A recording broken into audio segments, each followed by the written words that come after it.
পৃথিবীতে পূজা অর্চনা কেমনে শুরু হলো? আমি একটা ঘটনা আপনাদেরকে শোনাই। হযরতে মুসা নবী 40 দিনের জন্য আল্লাহ বলেন, মুসা তুমি তুর পাহাড়ে আসো 40 দিনের নিয়ত করে আমার সাথে কথা বলার জন্য। মুসা আলাইহিস সালাম 40 দিনের নিয়ত করে তুর পাহাড়ে রওনা দিলেন। তুর পাহাড়ে চলে গেলেন, কিন্তু বনি ইসরায়েলের দায়িত্ব মুসা আলাইহিস সালাম হযরত হারুন আলাইহিস সালামের কাছে দিয়ে গেলেন। ও হারুন, তুমি আমার বনি ইসরায়েলকে দেখে শুনে রাখবে যেন তারা পাপ না করে, অন্যায় না করে। হযরতে মুসা কালিমুল্লাহ এই কথা বলে তিনি তুর পাহাড়ে চলে গেলেন আল্লাহর সাথে কালাম করার জন্য, দিদার করার জন্যে। মুসা কালিমুল্লাহ যখন চলে গেলেন, তখন এই বনি ইসরায়েলের ভিতরে একজন জাদুকর ছিল। জাদুকরের নাম ছিল সামিরি। খুব মনোযোগ দিন, সামিরি জাদুকর। পৃথিবীতে এখনো জাদু আছে, দেখবেন এখনো সাধু সন্ন্যাসীরা জাদু টানা করে, তন্ত্র মন্ত্র তারা সাধন করে। আর মনোযোগ দিয়ে দিবেন, শুনবেন, তন্ত্র মন্ত্র দিয়ে জিন হাসিল করা যায়, শয়তানকে খুশি করা যায়, কিন্তু আমার আল্লাহ খুশি করা যায় না, আল্লাহ রাজি করা যায় না। সামিরি জাদুকর সে কি করলো? স্বর্ণ দিয়ে একটা গোবৎস বানাইলো, গোবাসুর বানাইলো। গোবাসুর, দেখেন গরুর পূজা কখন থেকে শুরু হলো। গোবাসুর বানাইয়া এই গোবাসুরের ভিতরে সে কিছু মাটি ঢুকাই দিল। কিসের মাটি? হযরতে মুসা কালিমুল্লাহ যখন নীল নদের পাশে ছিলেন, নীল নদ পাড়ি দিবেন, তখন মুসা আলাইহিস সালামের সাহায্যের জন্য আল্লাহর আসমান থেকে জিবরাইল আমিন আসলেন। জিবরাইল আমিন এসে আসমান থেকে জিবরাইল যখন ঘোড়ার পিঠে করে জিবরাইল নামলেন, যেই সময় নীল নদ রাস্তা হয়ে গেল, নীল নদের ভিতরে দিয়ে মুসা কালিমুল্লাহ নীল নদের ভিতরে দিয়ে নামবেন, রাস্তা হয়ে গেল। রাস্তা হয়ে যাওয়ার পরে মুসা আলাইহিস সালামকে সাহায্য করার জন্য জিবরাইল আসলেন।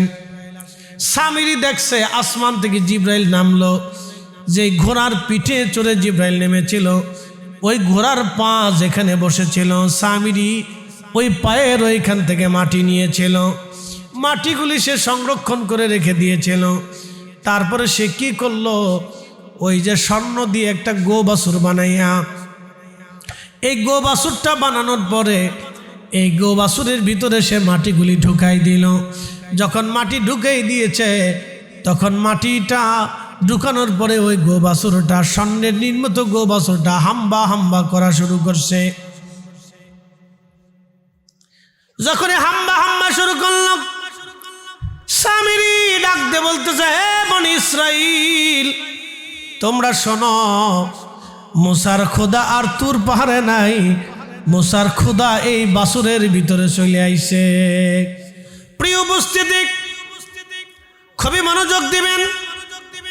সামিরি মাটি গুলিয়ে নেয় ওই গোবৎসের বাসুরের ভিতরে, অর্থাৎ স্বর্ণের নির্মিত বাসুরের গোবৎসের বাসুরের ভিতরে ঢুকাই দিল।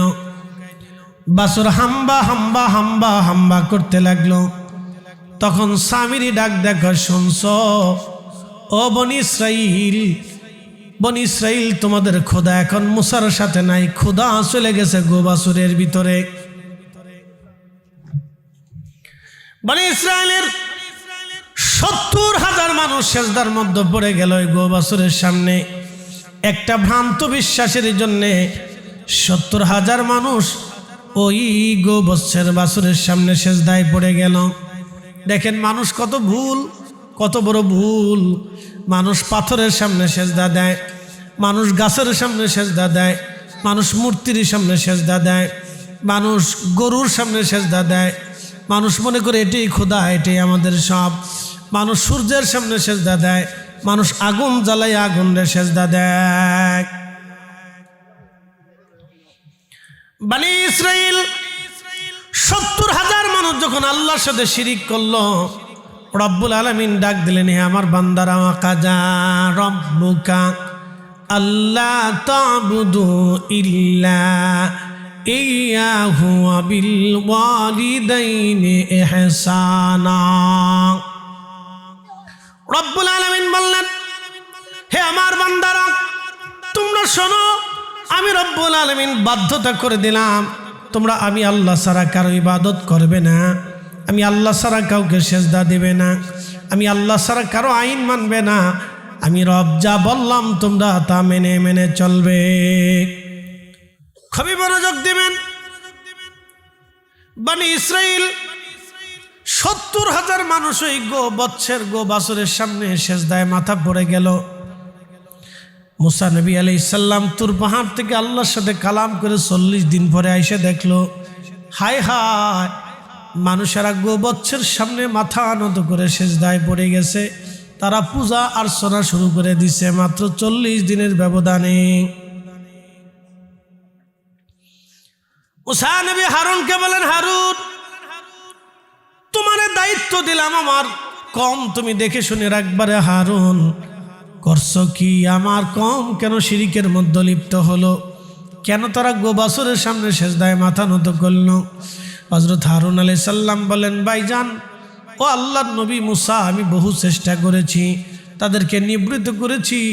এই সামিরি জাদুকর, সে হজরত জিব্রাইল আলাইহিস সালামের পায়ের ঘোড়ার নিচে যেই মাটি ছিল, এই মাটিগুলি এনে সেই স্বর্ণ নির্মিত বাছুরের ভিতরে ঢুকাই দিয়েছে। এটা হাম্বা শুরু করার কারণে সে বলেছে, এই বাছুরের ভিতরে নাকি ক্ষুধা এসে গেছে, ক্ষুধা আপনারা ভুলে গেছে, এখন এই বাছুরের কাছে ক্ষুধা চলে আসছে। ৭০,০০০ মানুষ সেজদার মধ্যে পড়ে গেল। মুসা আলাইহিস সালাম এসে তাদেরকে বুঝাইলেন, তারা ভুল বুঝলো, হায় হায় সর্বনাশ, আমাদেরকে এত বড় ধোঁকা দিয়েছে, এখন তওবা করার উপায় কি, ক্ষমা পাওয়ার রাস্তা কি? মুসা নবী আল্লাহকে বলেন, আল্লাহ, ক্ষমা কি করে তারা পাবে? আল্লাহ বলেন, তাদের শাস্তি হলো তারা এই ৭০,০০০ মানুষ একজন আর একজনকে হত্যা করবে এবং তওবা করবে। দেখছেন তওবা কত কঠিন ছিল। আর এখন আপনি হাত তুলে মোনাজাত করে কান্দে দেওয়ার সাথে আল্লাহ মাফ করে দিবে। সুবহানাল্লাহ বললেন না আপনারা? আপনি হাত তুলে চোখের পানি সারার সাথে মাফ করে দিবে কে? আর তখন তওবা করতে হলে এই কঠিন গুনার তওবা, একটা আরেকজনকে ছুরি মারবে পেটের ভিতরে। ৭০,০০০ মানুষ একজন আরেকজনকে ছুরিকাঘাত করলো, তওবা করার পরে ছুরিকাঘাত করলো। তাদের শাস্তি হলো ছুরি আঘাত করবে একজন আরেকজনকে, ছুরির আঘাত করে। এইভাবে ৭০,০০০ মানুষ মারা গেল, তওবা করলো। আল্লাহ তাদের তওবা কবুল করলেন, তারা মারা গেলেন, তারা জান্নাতে চলে গেলেন, আল্লাহ তাদেরকে মাফ করে দিল।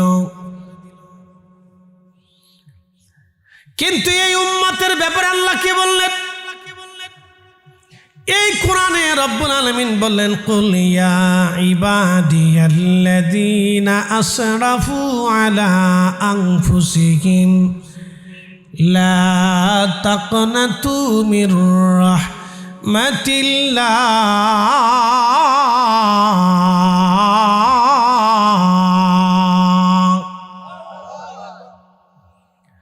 রব্বুল আলামিন বলেন, হুজুর, উম্মতকে জানায় দেন, আমার উম্মতকে বলে দেন, আপনি আপনার উম্মতকে জানান, হে আমার আল্লাহর বান্দারা, শুনে রাখো, তোমরা আমি মালিকের যত বড়ই গুনাহ করো না কেন, অপরাধ করো না কেন, তোমরা যত অন্যায় করো না কেন, লা তাকনাতু মির রাহমাতিল্লাহ,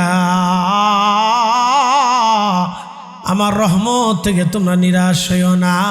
একবার জোরে বলা যাবে কি মারহাবা? তওবা করো না রে মন, তওবা করো না,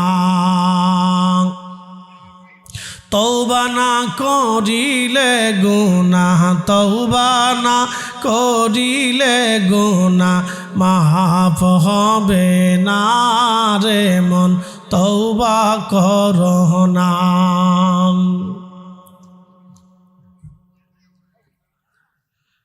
নসুহা তওবা করিল, জঙ্গলেতে চলে গেল, আল্লাহর পিয়ারা হইল, আল্লাহর পিয়ারা হইল, ভেবে দেখো না রে মন, তওবা করো না রে মন, তওবা করো না।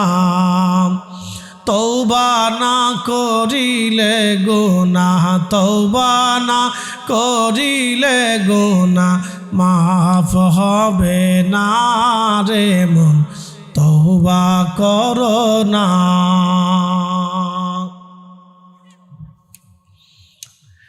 আল্লাহ ডাক দিলেন হাবিব উম্মতকে বলেন, আমি আল্লাহর রহমত থেকে যেন তারা নিরাশ না হয়। ইন্নাল্লাহা ইয়াগফিরুয যুনুবা জামিআ, আমি রব্বুল আলামিন অবশ্যই অবশ্যই আমি রব তাদের জীবনের সমস্ত গুনাহগুলি আমি আল্লাহ মাফ করব, মাফ করে দিব, আমি আল্লাহ মাফ করে দিব। হুজুর উম্মতকে বলেন তারা আমার রহমত থেকে যেন নিরাশ না হয়।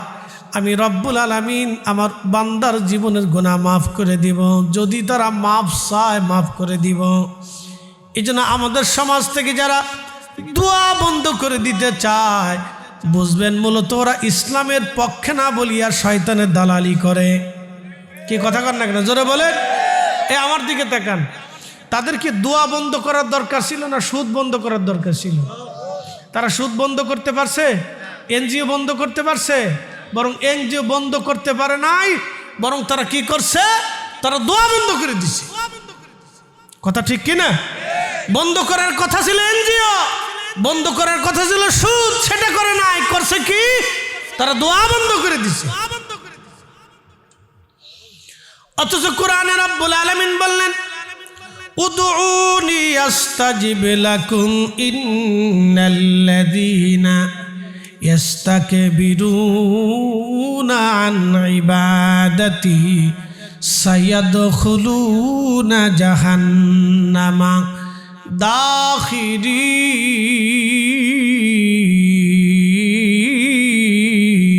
দাখিরিন। রব্বুল আলামিন বললেন, হে বান্দা তুমি আমার কাছে চাও, আমি আল্লাহ তোমাকে দেব।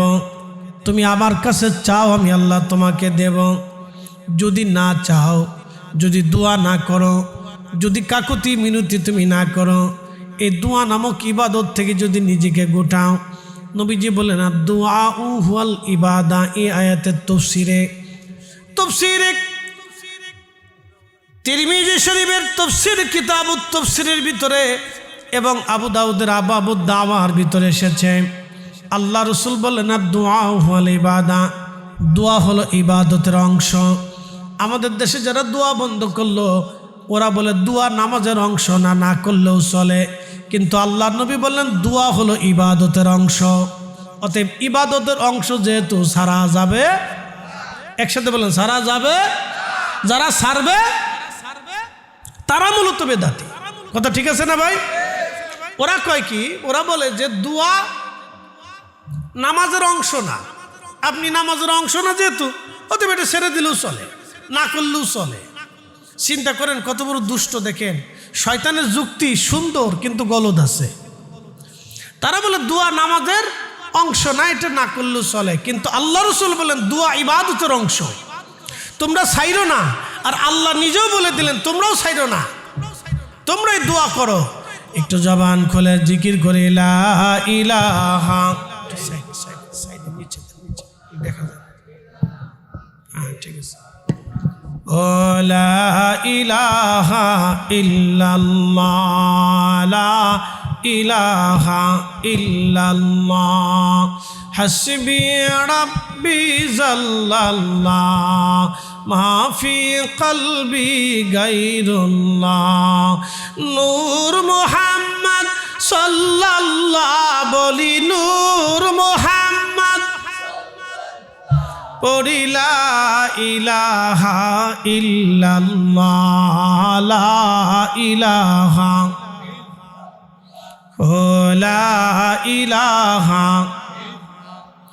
লা ইলাহা ইল্লাল্লাহু মুহাম্মাদুর রাসূলুল্লাহ সাল্লাল্লাহু আলাইহি ওয়াসাল্লাম। যারা বলে দোয়া নামাজের অংশ না, আল্লাহর নবী বললেন দোয়া ইবাদতের অংশ। আর আল্লাহ বলে দিলেন উদুনি আস্তাজিব লাকুম, তোমরা আমার কাছে চাও, আমি আল্লাহ তোমাদেরকে দেব।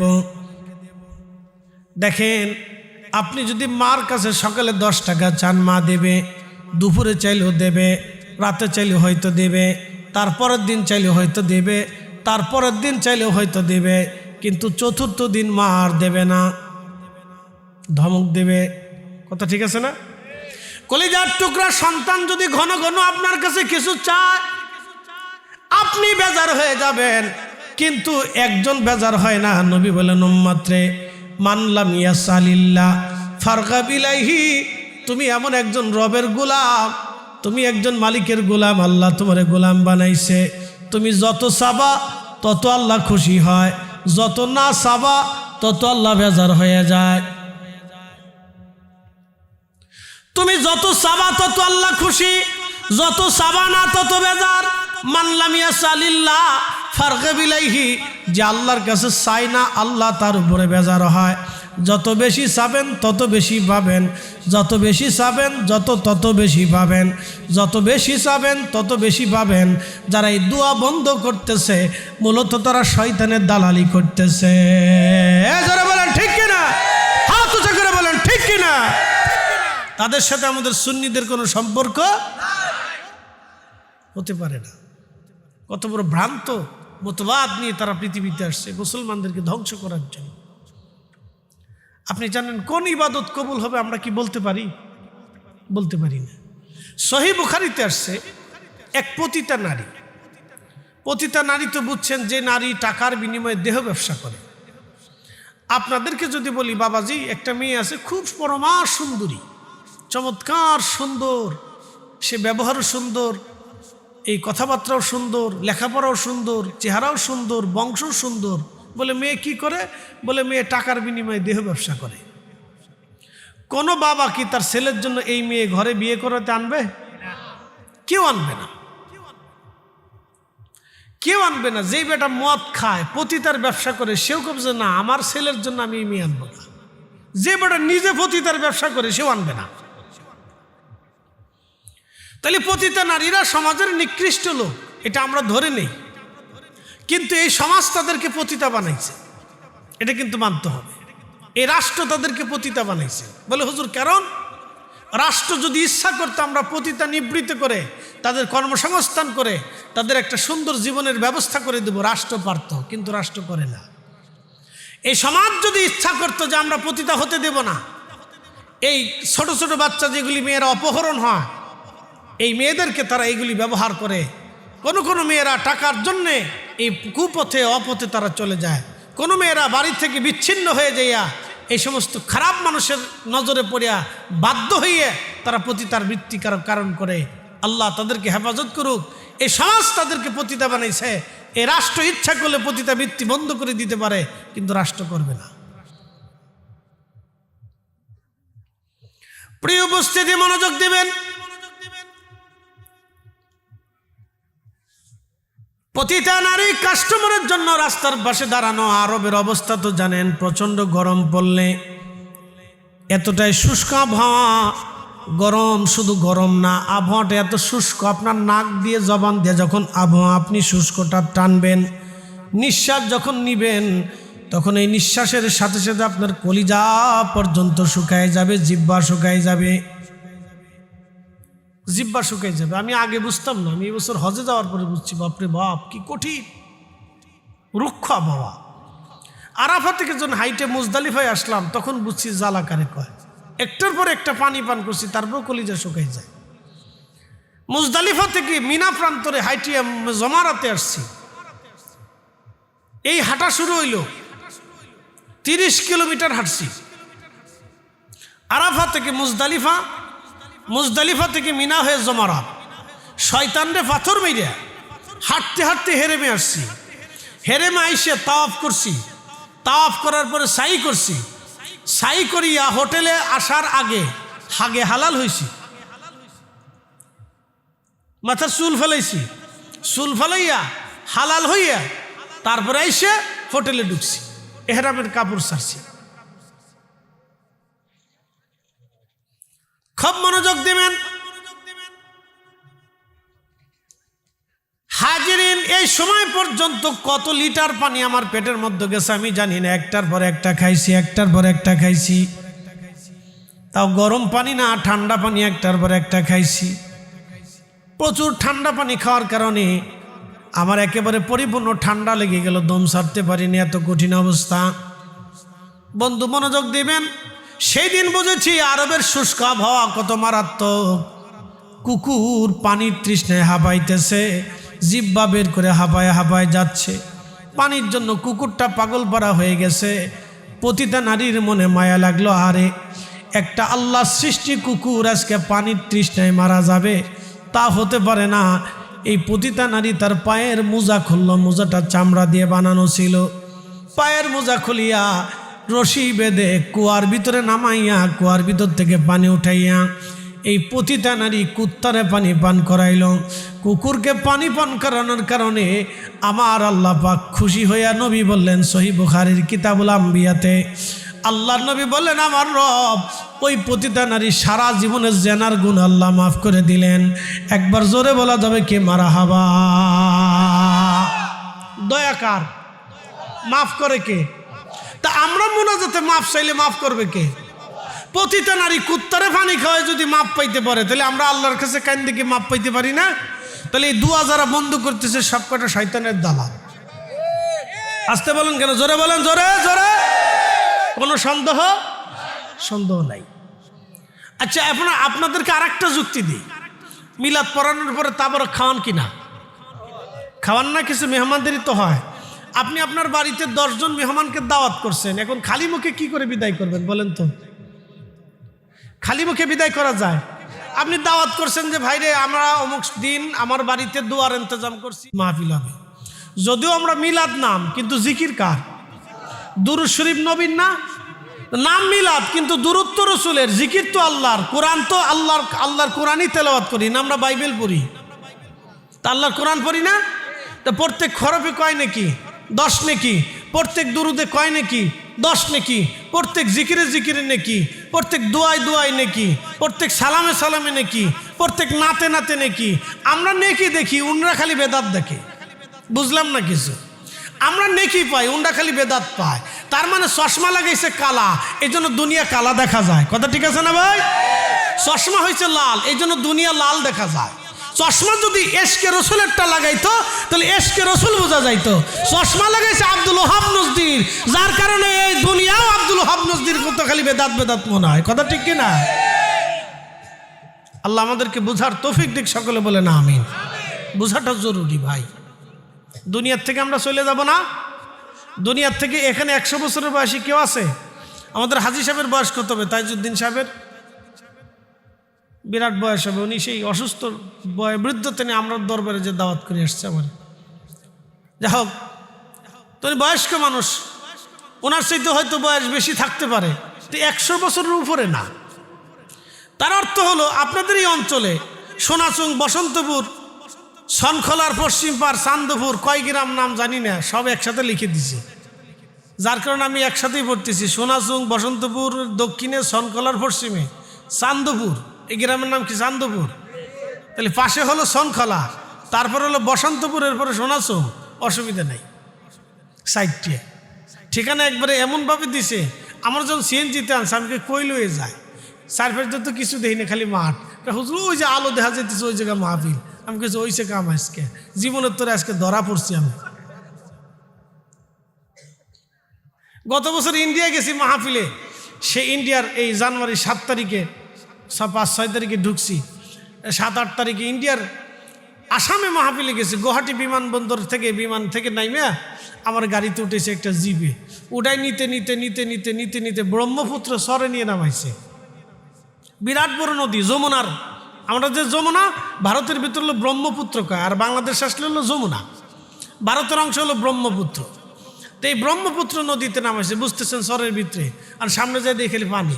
তখন আমার তো ডর লাগছে, কলিজায় ভাল লেগে গেছে। হাই এরা মানে আমার নিয়ে খুন করবে। আমার ভয় এসে গেছে। আমি সর্বনাশ, আমার তো বাংলাদেশে সরে এরকম চুরি ডাকাতি হয়, তো এরা মানে আমার আটকায় সম্ভবত হয়তো কোনো সিস্টেম করবে, অপহরণ করবে। কি বিপদ না! আমি ডরায় লাভ দিয়ে গাড়ির ধাক্কা দিয়ে খুলে গাড়ির থেকে নামি আমি বললাম যে আমার কই লয়ে যেতেছেন, সামনে পানি, চারপাশে পানি, খালি চর আর চর, কই নিয়ে আসছেন আপনারা, রাস্তা নাই ঘাট নাই, কোথায় নিয়ে যাবেন? কয় হুজুর আল্লাহর কসম করে কইলি চরের ভিতরে মাহফিল। আমি বললাম এই কথা আগে বললে তো আমি দাওয়াত নিতাম না। কয় হুজুর বললে দাওয়াত নিবেন না, এর লেগে বলি নেই। আসেন বসে আছেন জি।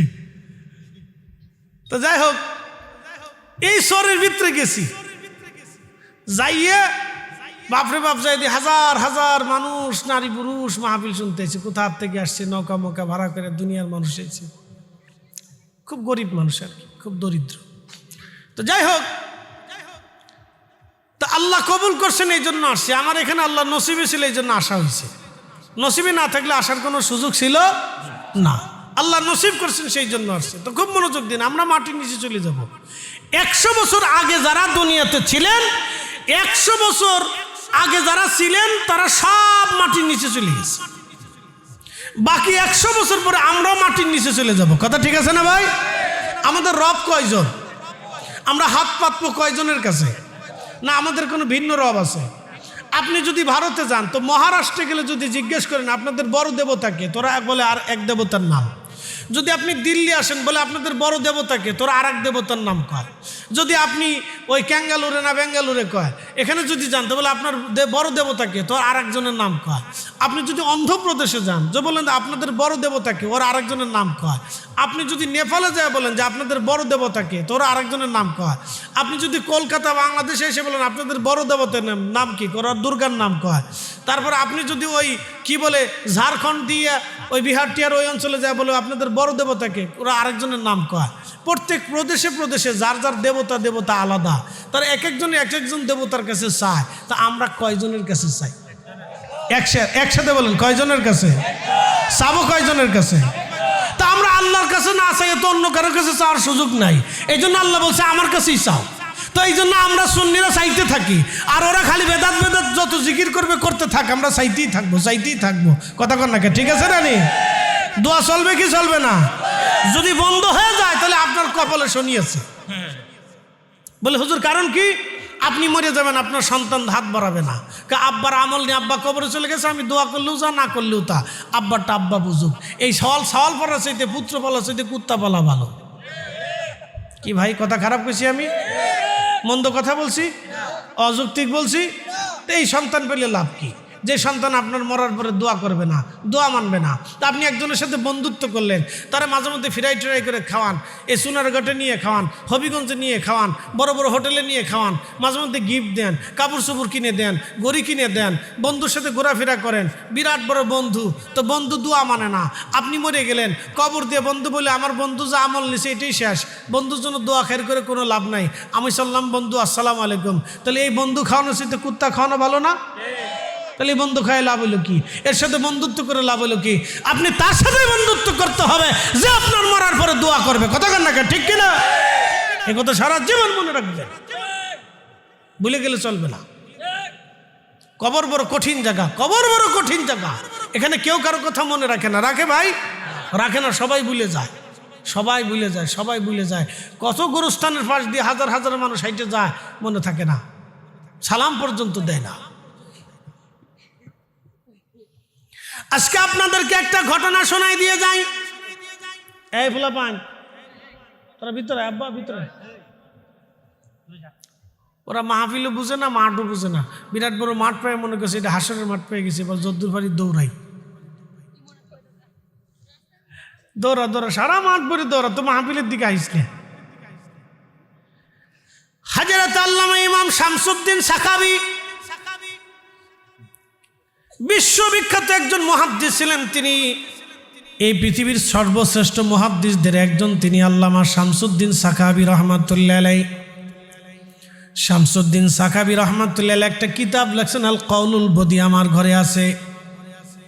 এই কিতাবখানার মধ্যে তিনি একটা ঘটনা লিখেছেন। হযরত হাসান বসরি রহমাতুল্লাহ আলাইহির জমানায় একজন মহিলা, তার একটা কন্যা সন্তান ছিল, মারা গেছে। সে মেয়েটাকে খুব আদর করত, ভালোবাসতো। অনেকে দেখবেন আদরের ছেলে মেয়ে আছে, সন্তানদেরকে বিরাট আদর করে। তবে বাবা মার উচিত সব সন্তানদেরকে একই সমান চোখে দেখা। অনেক বাবা আছে মেয়েদেরকে আদর কম করে, ছেলেরা বেশি আদর করে। না না না, মেয়েদেরকে যেমন আদর করবেন ছেলেদেরকেও তেমন আদর করবেন। সমানভাবে আদর করতে হবে, সমানভাবে দিতে হবে, বৈষম্য রাখা যাবে না। এক্ষেত্রে যদি বৈষম্য রাখেন তাহলে বিপদ আছে। কারো 2 বউ আছে, বড়টারে চোখে কম দেখে, ছোটটা বেশি সুন্দর, এটি নিয়ে খালি ঘুরে ফিরে বেড়ায়। আল্লাহ রসুল বলছেন, ও উম্মত, যার 2 স্ত্রী আছে কিন্তু বৈষম্য রাখে, সমানভাবে দেখে না, কিয়ামতের ময়দানে তার চেহারায় কোনো গোশত থাকবে না। আপনি ঠিক বললেও ঠিক, না ঠিক বললেও ঠিক। আল্লাহ রসুল যেটা কইছে এটাই ঠিক। কি কথা কন না কেন? সাদাকাল্লাহুল মাওলানাল আযীম। এই কোরআনে আল্লাহ যা বলছে তা ঠিক। ও সাদাকা রাসূলুহুন নবিয়ুল হাবিবুল কারীম। আমার নবী বলছে তা ঠিক। আল্লাহটাও সত্য, নবীটাও সত্য। কি কথা কন না কেন? এই জন্য আমাদের দেশে যারা আছে, ওই যে একদল আছে দেখবেন, তার নাম হলো আহলে কোরআন। তারা বলে আমরা কোরআন মানি, হাদিস মানি না।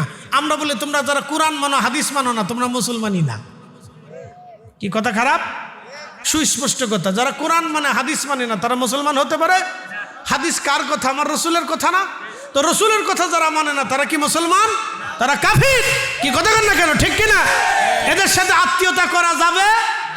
কাদিয়ানি। কাদিয়ানি কারা? তারা বলে আল্লাহ মানি, রসুল মানি, খোদা মানি, কবর মানি, হাসর মানি, কোরআন মানি, সব মানি, কিন্তু নবী, আখিরি নবী মানি না।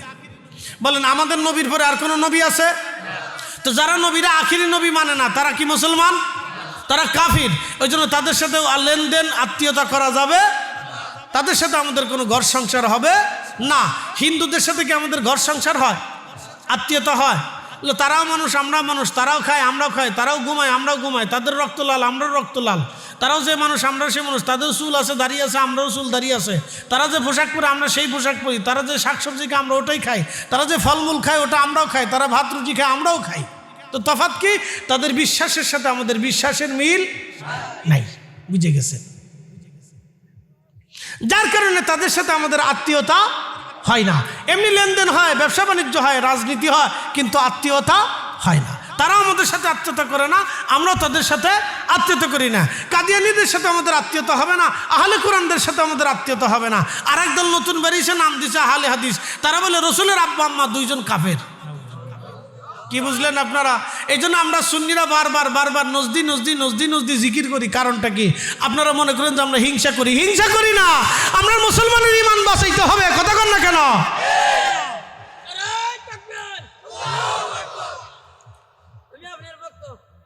আমার বক্ত ইসুদকে বক্ত কিটে আছে বলাচ্ছে, বলিস যাওয়ার সময় আমারও ব্যাগটা ধরে লই যাস, ক্যামেরা ট্যামেরা লই যাস নাকি?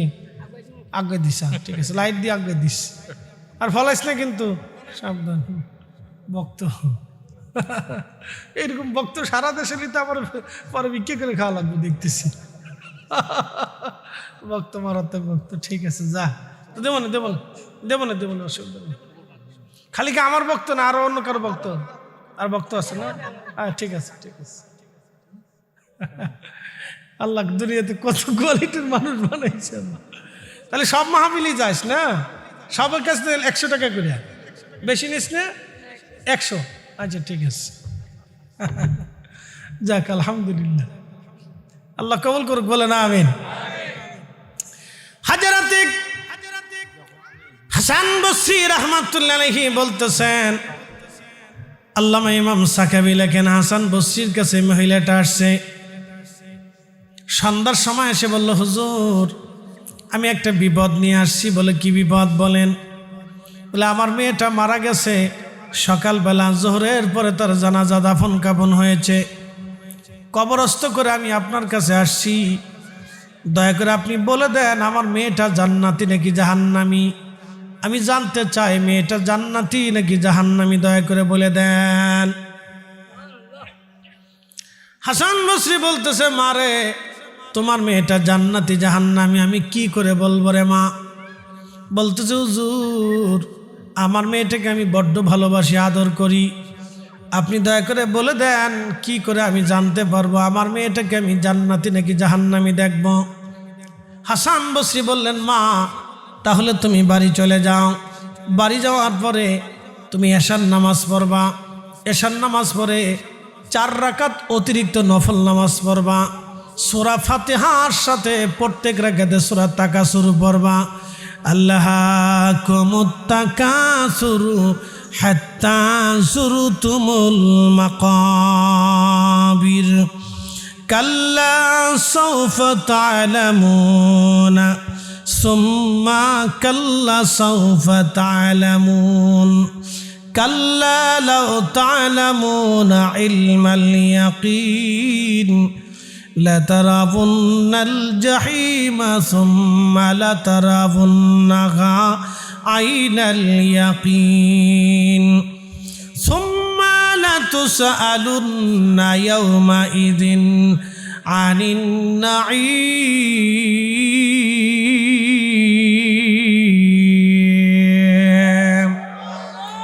এই সূরার অর্থ আল্লাহাকুমুত তাকাসুর, মানুষ সম্পদের পিছনে দৌড়ায়, ঠিক আছে না?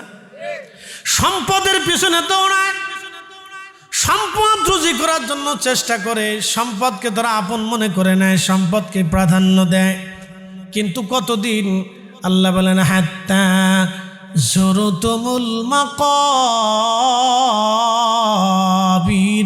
কবর পর্যন্ত সময়, এরপরে আর সুযোগ নাই।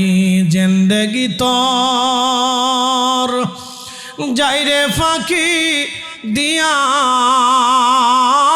রে সোনার আদম, জিন্দেগি তোর যাই ফাঁকি দিয়া।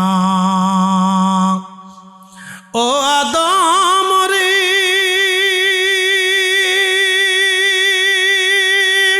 পাক ধরিয়া গেছে দাড়ি, দন্ত মাসে গোটা চারি, সমন জারি গিয়াছে করিয়া রে সোনার আদম, জিন্দেগি তোর যাই ফাঁকি দিয়া। আল্লাহুম্মা সাল্লি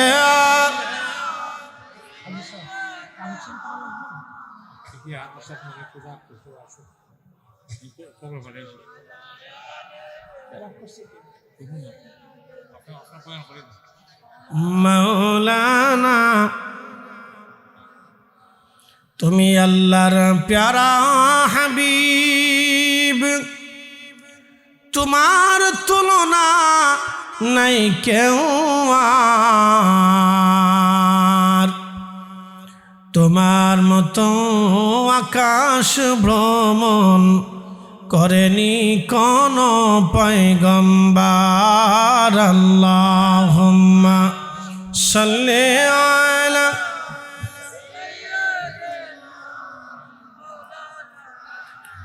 মুহাম্মদ ওয়া আলা আলি সাইয়্যিদিনা।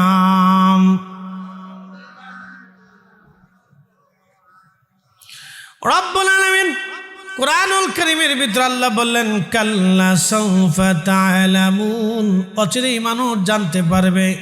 সুম্মা কাল্লা সাওফা তা'লামুন, অথবা অচিরেই মানুষ জানতে পারবে। কাল্লা লাউ তা'লামুনা ইলমাল ইয়াকিন, অচিরেই তারা দুই চোখ দিয়ে দেখতে পারবে, বুঝতে পারবে। অচিরেই তারা জাহান্নাম দেখবে, তারা শাস্তি দেখবে, আমি আল্লাহর জগৎ তারা দেখবে। অর্থাৎ তাদের মৃত্যুর সময় যে কোনো সময় ঘনিয়ে যাবে। এই সূরা তাকাসুর পড়ে, এ মহিলা তুমি রাত্রিবেলা এশার নামাজের পরে 4 রাকাত নামাজ পড়ে, 4 রাকাত নামাজ তুমি পড়বা। 4 রাকাত নামাজ পড়ে এই 4 রাকাতে সূরা ফাতিহার সাথে সূরা তাকাসুর পড়বা। তাকাসুর পড়িয়া তারপরে তুমি দুরূদ শরীফ পড়বা, তাসবিহ খানা হাতে নিয়ে দুরূদ শরীফ পড়বা। দুরূদ শরীফ পড়ে পড়ে পড়ে পড়ে আল্লাহর দরবারে দোয়া করবা। আল্লাহর দরবারে দোয়া করার পরে রব্বুল আলামিন তোমাকে বলে দিবে তোমার মেয়েটা জান্নাতি নাকি জাহান্নামী। আচ্ছা আসেন, 4 রাকাত নামাজ পড়িয়া দুরূদ শরীফ পড়তে থাকবে। তো পড়তে পড়তে যখন ঘুমাবা তখন আল্লাহ তোমার স্বপ্নে দেখাই দিবে তোমার মেয়েটা জান্নাতে নাকি জাহান্নামে। একসাথে বলেন সুবহানাল্লাহ। কোন সূরা? তাকাসুর। ফাতিহার পরে সূরা তাকাসুর 4 রাকাতে পড়তে হবে। সূরা ফাতিহার পরে সূরা তাকাসুর 4 রাকাতেই পড়তে হবে। সূরা ফাতিহার পরে সূরা তাকাসুর 4 রাকাতে পড়তে হবে। এরপরে তসবিহ হাতে নিয়ে দুরুদ পড়া লাগবে, দুরুদ শরীফ। এবার বুঝে নেন দুরুদের পাওয়ার কত।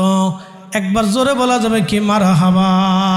নবীর দরদ পড়হ দিলে দিলে তোমরা, নবীর দরদ পড়হ দিলে দিলে হৃদয় খুলে, নবীর দরদ পড়হ দিলে দিলে তোমরা, নবীর দরদ পড়হ দিলে দিলে হৃদয় খুলে, নবীর দরদ পড়হ দিলে দিলে।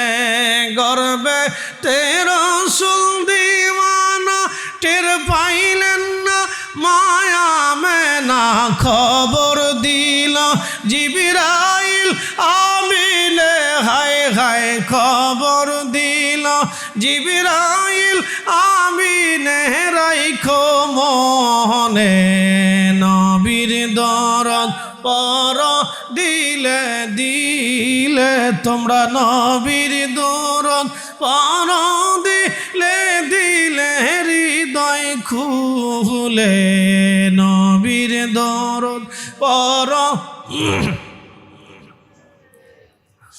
আল্লাহর ওলি হযরতে হাসান বসরি রাহমাতুল্লাহ আলাইহির কথা শুনে মহিলা চলে গেলেন বাড়ি। রাত্রিবেলা এশার নামাজ পড়ে 4 রাকাত নফল নামাজ পড়লেন সূরা ফাতিহার সাথে তাকাসুর দিয়ে।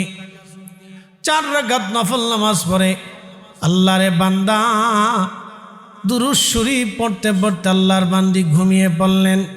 স্বপ্নের ভিতরে দেখতেছে আমার রব আমার আল্লাহ ওই মেয়েটাকে জাহান্নামের ভিতরে দেখায়।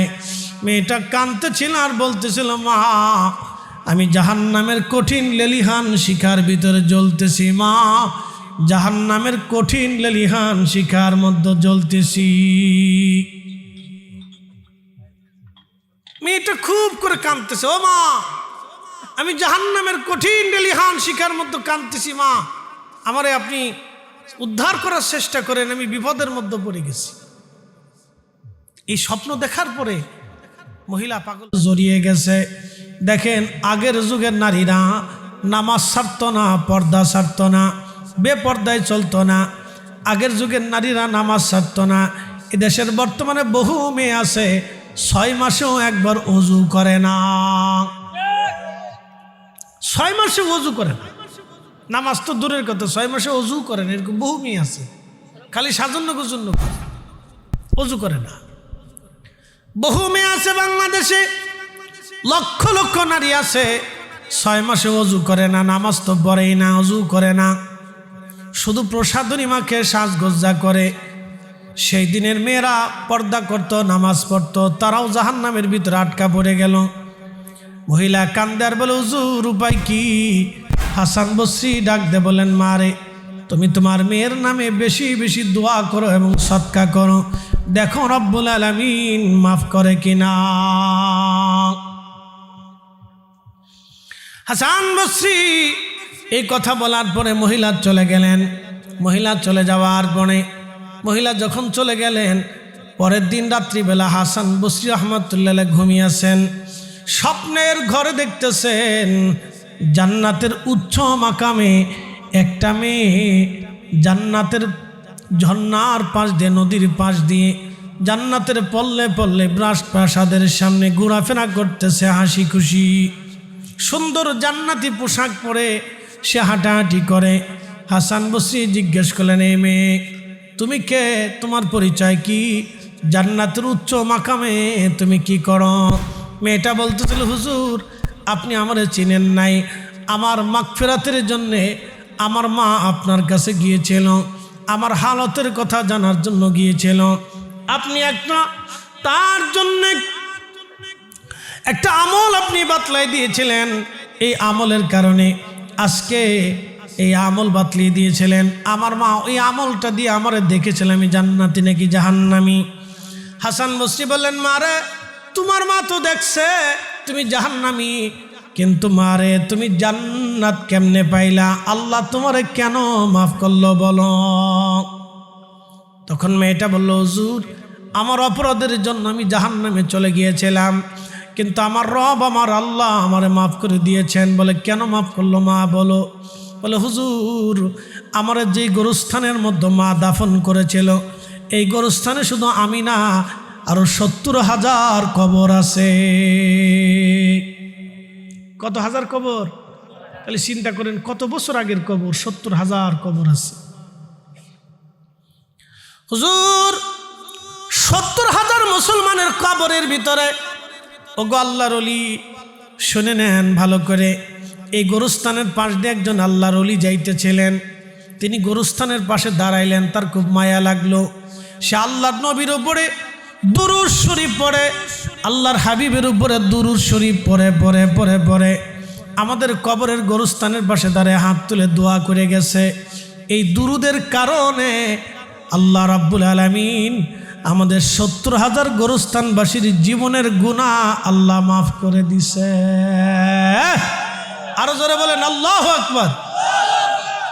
কত হাজার মাফ করলো? কিসের কারণে? নবীর দুরূদ জিয়ারতের কারণে। কথা ঠিক আছে না ভাই? তাহলে এখন এই জিয়ারত দোয়া এগুলো চলবে না বন্ধ হবে?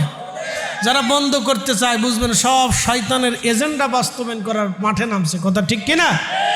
সমস্ত শয়তানের এজেন্ডা বাস্তবায়ন করার জন্য মাঠে নামছে। আল্লাহ তাদের থেকে আমাদেরকে হেফাজত করুক, বলেন আমিন। জবান খুলে দুরূদ শরীফ পড়েন, আল্লাহুম্মা সাল্লি আলা সাইয়্যিদিনা মাওলানা মুহাম্মাদ ওয়া আলা আলি সাইয়্যিদিনা মাওলানা। না কি ব্যাপার, আপনারা কি বেজার হয়েছেন নাকি? তাহলে জবান খুলে একটু দুরূদ শরীফ পড়েন। এক দুরূদে 10 নাকি 10টা গুনাহ মাফ হয়, 10 বার রহমত হয়। মনে রাখবেন একটাই ইবাদত যেটা পড়তে দেরি হবে, মদিনা যাইতে দেরি হয় না। একসাথে বলবেন আল্লাহু আকবার। দুরূদ শরীফ পড়তে দেরি হয়, মদিনায় যাইতে দেরি হয় না। শুধু দেরি হয় না, আজকের মজলিসের খবর রাসূলের দরবারে পৌঁছাই গেছে। একসাথে বলবেন আল্লাহু আকবার। তো শুরু করেন, আল্লাহুম্মা সাল্লি আলা। জবান খোলে। এই বাচ্চারা বসো বসো বসো, সবাই বসো। ওয়া আলা আলি সাইয়্যিদিনা।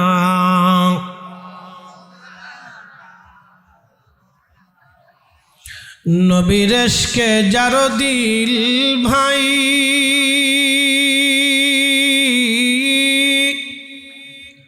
এ ভুবনে কাঁদে না।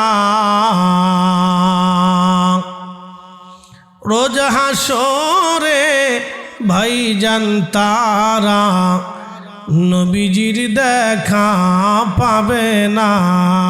আল্লাহুম্মা সাল্লি আলা।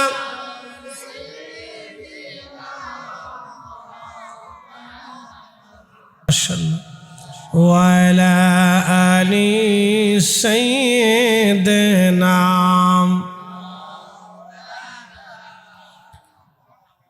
একটু জিকিরে আল্লাহ আল্লাহ আল্লাহ।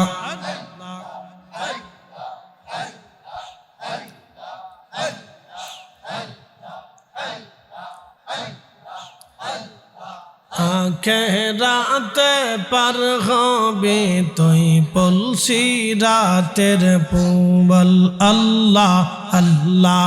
জবান খোলে। আখেরাতে পার হবি তুই পলসি রাতের পুবল। আল্লাহ আল্লাহ।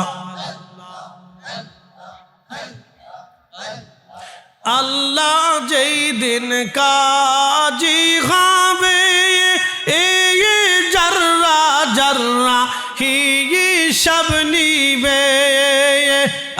সেই দিন তোমায় কে তোড়াবে, সেই দিন তোমায় কে তোড়াবে মুহাম্মদ রাসূল আকে রাতে পার হবি তুই পলসি রাতের পোল।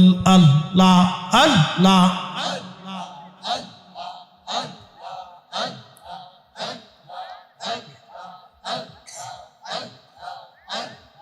লা ইলাহা ইল্লাল্লাহু লা ইলাহা ইল্লাল্লাহু মুহাম্মদ রাসূল আখিরাত পার হবি তুই পলসি রাতের পোল।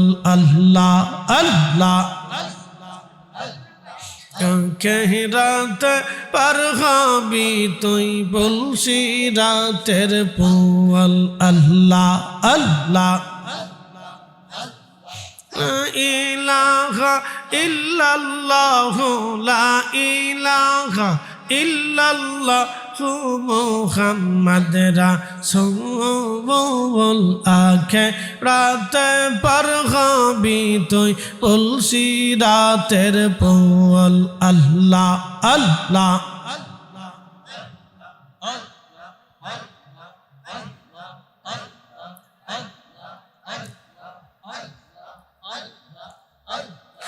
আল্লাহ যেই দিন কাহার হবে এই নফসি নফসি সবে বলবে, সেই দিন তোমায় কে তোড়াবে, সেই দিন তোমায় কে তোড়াবে মুহাম্মদ রাসূল আখিরাত পার হবি তুই পলসি রাতের পোল।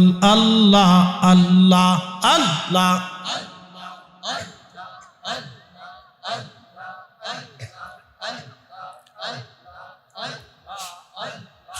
আল্লাহ যেই দিন কাজী হবে এই জর্রা জর্রা হিসাব নিবে, সেই দিন তোমায় কে তোড়াবে, সেই দিন তোমায় কে তোড়াবে মুহাম্মদ রাসূল আখিরাত পার হবি তুই পলসি রাতের পোল।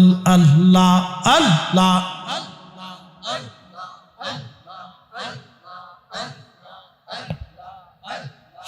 আখিরাত পার হবি তুই পলসি রাতের পোল।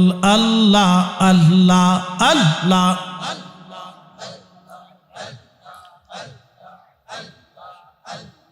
লা ইলাহা ইল্লাল্লাহু মুহাম্মাদুর রাসূলুল্লাহ সাল্লাল্লাহু আলাইহি ওয়াসাল্লাম। একবার জোরে বলা যাবে কি ইয়া রাসূলুল্লাহ।